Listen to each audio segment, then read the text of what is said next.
Evelyn to Philip, March 20th, 1944.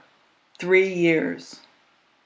Beloved darling, our big night is here again, our third. My only wish tonight is that our fourth will find us reunited or about to be reunited. I feel as though I've matured in those 3 years into womanhood. I've experienced and learned many things, mostly, I think, to my advantage. Don't you think I've changed a lot? You have changed too, for the better. I guess love does that to people. The desire to be right and to be loved completely. As time goes by, I realize how lucky I was. You were the best thing that could ever have happened to little immatured me. They say it's not wise for a girl of 18 to marry at that age, but if the marriage is as successful as ours is, then it's okie dokie with me and my daughter. What do you say, baby? I remember our first anniversary clearly. Did you ever really know how happy and surprised I was? I shall never forget that particular moment when I discovered the box of jewelry in among the lovely bouquet of gladiolas. I never dreamt that you could surprise me so completely, and I loved it. Perhaps it was because I never expected it of you. You never were too sentimental. The army seems to have made a regular sentimentalist out of you, and it's perfectly all right with me, especially where I'm concerned. Later in the evening, you fell asleep, and that was that. I'm hoping I'll never have trouble with your sleeping habits once you return.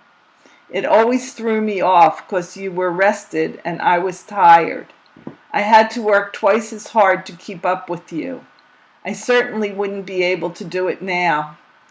I have a picnic keeping up with Adele, let alone keeping up with you. I wouldn't mind knocking myself silly right this moment, if only you were here. I doubt, though, if I'd do you much good, 'cause I fell off last night and felt lousy all night and all day. Your 3 back letters of March 1st, 2nd, and 3rd were in the mails this morning, the free ones, and saved me from being disappointed. There was also an anniversary card from the family. My sister gave me a white crepe blouse tailored with a scalloped collar and pocket, long sleeves that is quite attractive. We had another heavy snowstorm today to make matters worse. We had more snow these past 2 days than we did all winter. It's fairly thick, and I have no desire to go out at all. It's freezing cold. Page 2. My father finally landed a refrigerator for my mom. He happened to see an ad in the Sunday papers and decided to follow it up. It's a 1942 model GE, practically brand new. Besides that, the same family had a lovely maple bed and bureau for sale, and my dad bought that too, all for $215. My grandmother is leaving us. You can just imagine how sorry we all are. Shortly, and my mom would have been without a refrigerator again. She's elated about the whole thing, and I don't blame her. The maple set is for Ruth. Ruth had her hair done at the beauty parlor the other day, getting to be a glamour babe. After I finished writing to you last night, I wrote to Milton and then a thank you letter to Goldie's folks. I hope you'll get the opportunity to get that Jewish letter off to them in the near future. Then I caught up on my pressing, which had accumulated. While pressing the last piece, I felt funny and knew I was unwell. I made some progress on the sleeves of Mom's sweater today and hope to finish the whole sweater shortly. Harry just returned from a second visit to the doctor, and he has been put on a diet. He weighs 221 pounds. Everyone around here is trying to reduce except me. I guess the only way I'll ever gain weight is by getting pregnant. Who's giving who ideas? Adele says, Hara for Harry. She was a mess today, just 'cause I wanted to rest a little. She wet her pants and even went in her pants, for which she was soundly paddled. I couldn't wait till I got her into bed this evening. I called Dot and we chewed the rag a while. Snuff has been making $80 per week, and it's going to be quite a change for Dot, from $80 per week to $80 per month. She's going to pay her mother $40 per month. She says we'll get together more often once Snuff goes away. There isn't much else to say, baby, so I shall close now with the earnest wish and prayer that I'll be saying I love you in your ear softly in the near future. Phil, darling, I want so to put my arms around you, hold you, caress you, and make love to you this evening. I wonder why. Guess it's really love, huh? 3 big kisses, one from each of your women, me, Adele, and Mom. Your Ev. P.S. Goldie's baby is due June 9th, and I've mentioned it before. P.P.S. I'm glad you got the package of Stephen's candy and the hankies. I've mailed 2 packages since then. Philip to Evelyn, March 20th, 1944. Beloved Chippy, today, as you no doubt are well aware, is an important date for us. On this, the 3rd anniversary of our marriage, I deem it fitting and proper that I renew my marital vows to love, honor, and cherish the girl who has, in the 3 years of marriage, proved herself as wife and mother, worthy of the greatest measure of my devotion. I want you to know, darling, that I am most humbly grateful for the privilege of calling you wife. I have had occasion many times over in the time since we made our vows to each other before God to thank Him for sending you to me and for making me worthy in your eyes. Our love has been tested in the harsh crucible of war, sickness, separation, adverse domestic conditions, and the torturing experience of childbearing. Through it all, I was acutely attentive to the state of our relationship. I doubt if you were aware at any time that I was constantly on the alert for the least sign of deterioration in our love for each other. Certainly, many unions have been breached by less potent forces. Yet it may be said of our own that the ties between us were bound ever tighter by each succeeding trial. We have found our strength in each other. May it ever be so. Now, more than ever, before I am in the signally peculiar position of being able to consider our association objectively, I see a young couple in a faraway living room, standing before the rabbi and pledging themselves to each other forevermore. I see them dressed in their finest, huddled close together on a New York-bound bus, impatient for the privacy of the hotel room, impatient to pick up the thread of the future, thrillingly in love with love and each other. I can see that same groom a scant 10 weeks later, weary and thirsty and distracted, literally pushing, page 2, his body through the rigors of infantry field training, hating the everlasting trekking through the Maryland woods, the burning summer sun, the throat-parching dust, the tedious hours of lying in ditches, the bite of gravel on knees and elbows, crawling through mud and worse, cursing the flaming sun one day and chill rain the next, through it all counting the minutes till weekend leave, when he would be free to hurry home to an ailing wife and a bedridden mother waiting in a dingy apartment.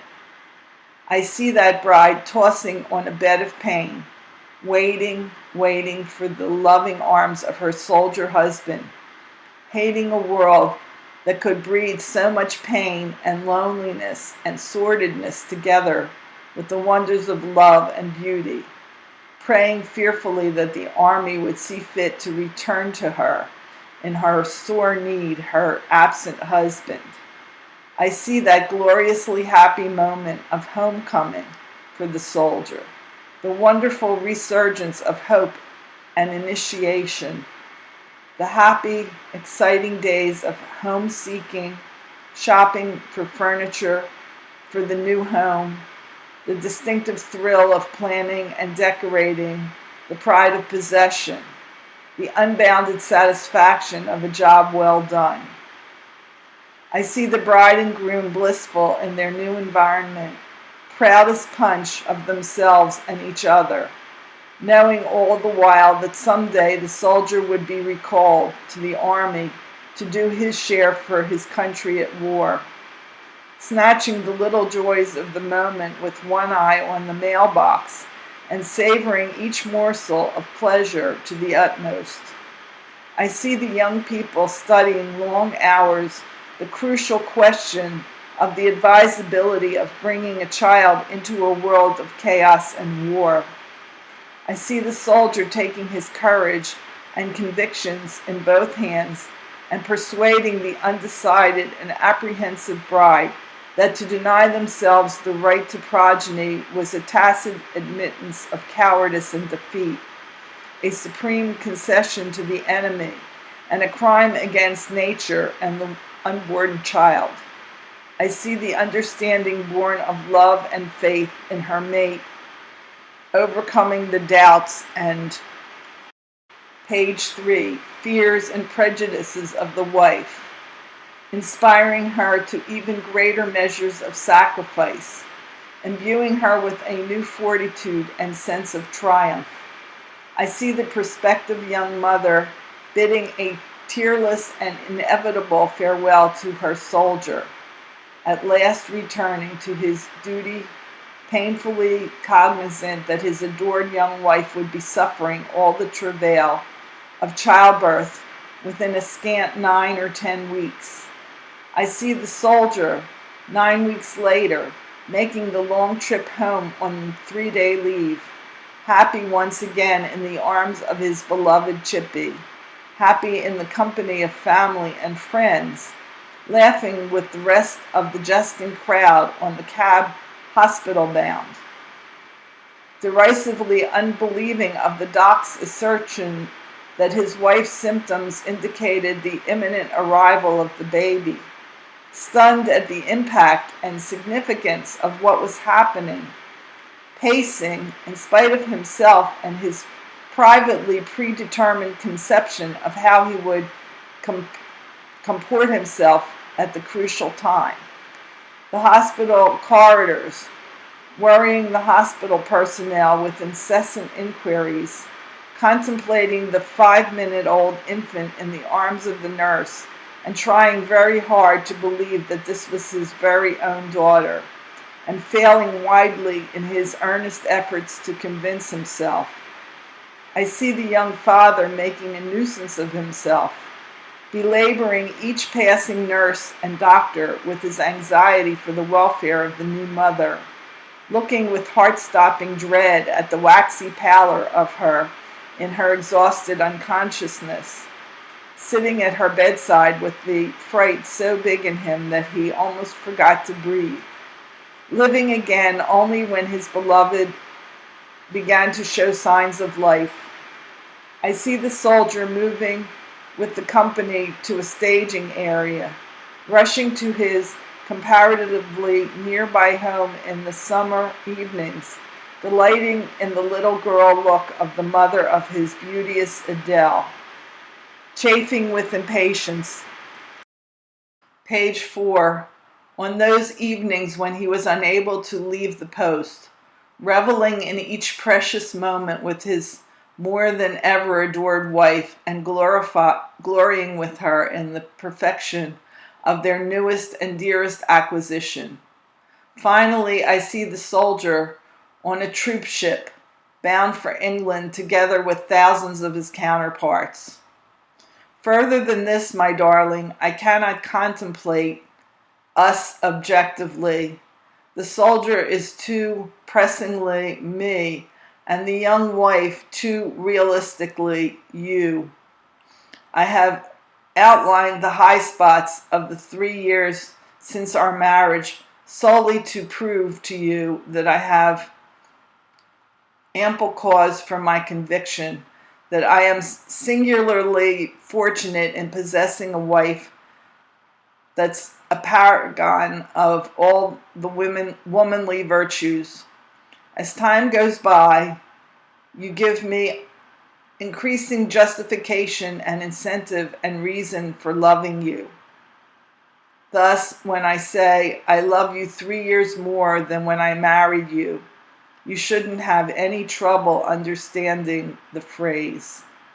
I grant you, sweet, that our third anniversary could not be rightly called a happy one, but you should bear in mind that it might have been worse, much worse. Let us be grateful for the fact that the future is ours, and look to it with the faith and confidence you displayed when I left for the Army last September 1942.